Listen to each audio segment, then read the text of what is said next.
Hello everyone, and welcome to ProGuides Weekly News Recap, the series where we keep you up to date on everything in League current events. In this last week, there's been tons of crazy stuff going on, and we're going to talk about it all. Clubs are shutting down, Samira is just around the corner, and Lee Sin is finally getting a legendary skin. The list just keeps going.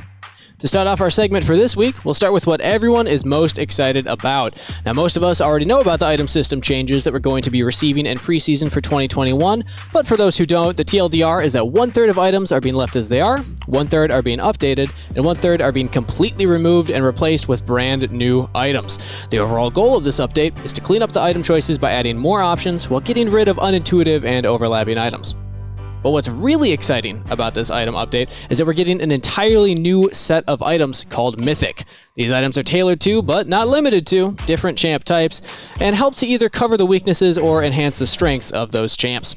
These items come with a huge chunk of stats, a powerful passive, and a mythic passive, which grants stats to your other legendary items. While we don't fully know what all of these mythic items are, we did get to see the 3 current marksman mythics. The first of these is Crimson Shield Bow, the defensive marksman mythic that provides a shield when low, similar to a Phantom Dancer, as well as giving all of your other completed items armor and MR.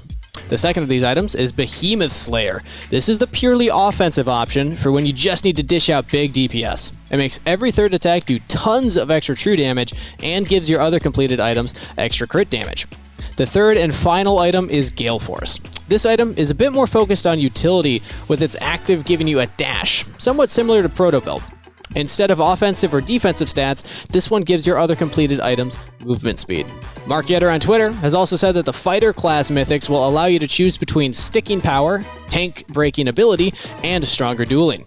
When you're playing Jax into a heavily ranged enemy team, you'll probably want to opt for sticking power to avoid being kited. But when the enemy top laner is something like a Riven or Fiora, you want to make sure that you can win with a split and go with that dueling power option.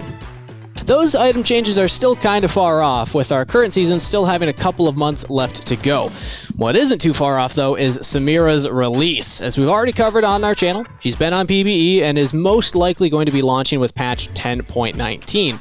Be sure to sub to keep up to date on that, so you're ready to dominate with this new, extremely overpowered champion on the day of her release. Some news that may be a little less exciting and even saddening for some is that clubs are going to be going away.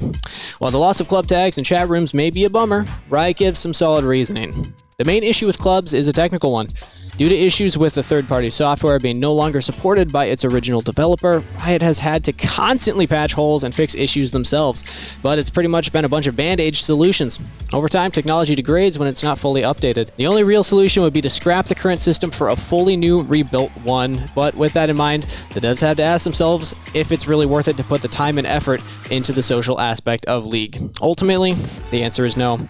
The role clubs serve on League are to bring people together under some sort of banner, such as being a fan of series, maining a champion/role, or just looking for others to play with. The thing is, clubs are just one of many features that Riot is constantly trying to build and improve on. And when you consider there are companies like Discord that are completely focused on building a place where you can have your own social network, Riot just can't compete with its resources spread so thin.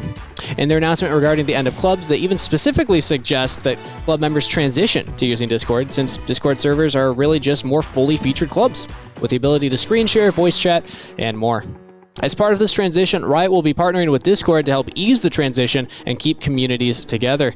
In the end, Discord really does do the job better, and if clubs are a strain on resources for Riot, I for one am happy that they're relocating these resources to more meaningful projects like curbing toxic behavior and fixing that client. And the last big announcement this week was an update on skins and events, posted by Riot Bellissimo. At the start of the season, Riot committed to upping the number of skins they'd be making this year to 120, a big step up from last year, where they didn't even quite hit the 100 mark.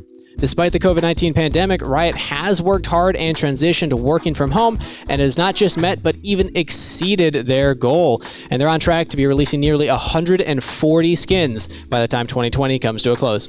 Aside from just releasing X number of skins, Riot specifically wanted to give a bit of love to some champs who haven't received skins in a long time, with some champs on the list not seeing skins in over 5 years now. That list is just about knocked out, with just Skarner, Nautilus, and Ornn to go before the end of the year. Since progress has gone so well, Riot has added 8 more champs to the list of champs we can expect skins for before the new year. Those champs are Anivia, Aurelion Sol, Azir, Alawi, Ivern, Singed, Yorick, and Zac.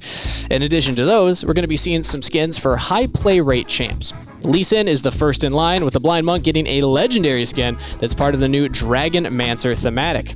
In the post, we get a bit of a look into how Riot measures how well a skin is doing. Generally, they measure what percentage of champs mained buy a skin for that champ versus the percentage of players that play a champ occasionally. With lower pick rate champs like Ivern, they combine that purchase rate with feedback from surveys to make sure it's not just people buying a skin because it's the first skin a champ has gotten in 3 or 4 years. This lets Riot know what they did right or what they did wrong, and what they can do to give us a better experience next time. Bellissimo talks a bit about thematics in League.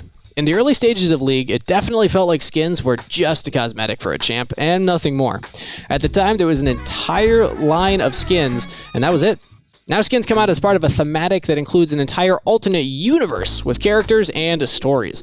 So far in 2020, we've seen Mecha Kingdoms, Spirit Blossom, and Psychops as new thematics with compelling stories, with Spirit Blossom being especially successful, so we can probably expect to see more thematics in line with that event. He goes on to say that they are touching up on yearly thematics. While the championship skins have received a ton of love over the years, in order to keep the line fresh and exciting, the LeBlanc skin for this year will reflect some of the look and feel of the World's 2020 Championship. He brings up legendary skins next, pretty much saying that as time has gone on, base skins and animations have gotten more complex, making legendaries and challenging to animate and bring to life. After trial and error, the results are in. And the summary for making legendary skins that players love is this. We want to make sure that we invest our time on legendary skins in ways that stand out to players and are noticeable by the mains of those champs. Moving up the tiers, he goes a bit deeper into the creation process of League's highest skin tier, the Ultimate Skins. When discussing what a skin tier should be, these 5 questions have to be answered. 1. How far can we take this idea or the execution of it? Number 2, does the base champion's VO match the feel or is it out of place of the target thematic? Number 3, what creative ideas do we have for new animations or VFX? 4 is what creative hooks or interesting ideas can we center the skin around? And number 5 is how much time would it take us to truly realize the fantasy being pitched? If a skin is going to take a good amount of effort and time, then it may be bumped up from epic to legendary to ensure that Riot can fully deliver on the fantasy of the skin. When it comes to ultimate skins, these are the ideas that are going to take a lot more time and effort than can even fit into the development window of even a legendary skin. In the past, these skins have always come with some sort of new tech, something that really sets it apart from all the other skins in the game. The idea is that a new ultimate skin must have some new tech, has actually caused Riot to scrap some good ideas, and has led to us not getting an ultimate skin in some times. As a result, Riot did a bit of reflecting, asking what really matters when it comes to making an ultimate skin. The answer is that it just needs to feel truly special. Having a unique mechanic can certainly fulfill that, but so can creating a skin that completely immerses you in a fantasy completely unique to the champion. With all that being said, a new ultimate skin is confirmed to be in the works and should be shipping sometime before the end of the year.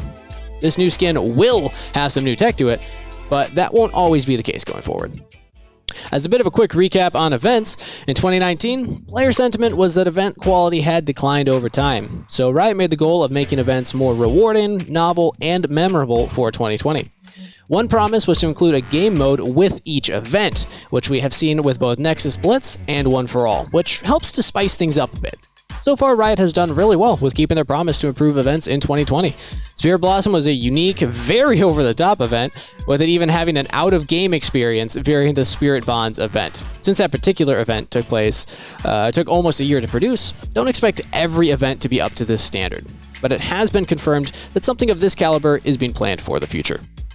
One thing Riot is unhappy with is having one shared currency on the event passes. While event passes themselves can provide a great deal of value, with the option to pick up several chromas, icons, board skins, and orbs, when you choose to grind for this prestige skin on the pass, it pretty much takes up all of your resources, and you're left hoping that you can grab a couple of extras after. There should be some big changes to event passes for next year, making it easier to earn content from events. And that's all we have for you this week. Be sure to sub to the channel so you can stay up to date with our videos and know what's going on in and out of game with League of Legends. See you back at the next video, but until then, good luck on the Rift and stay safe. you.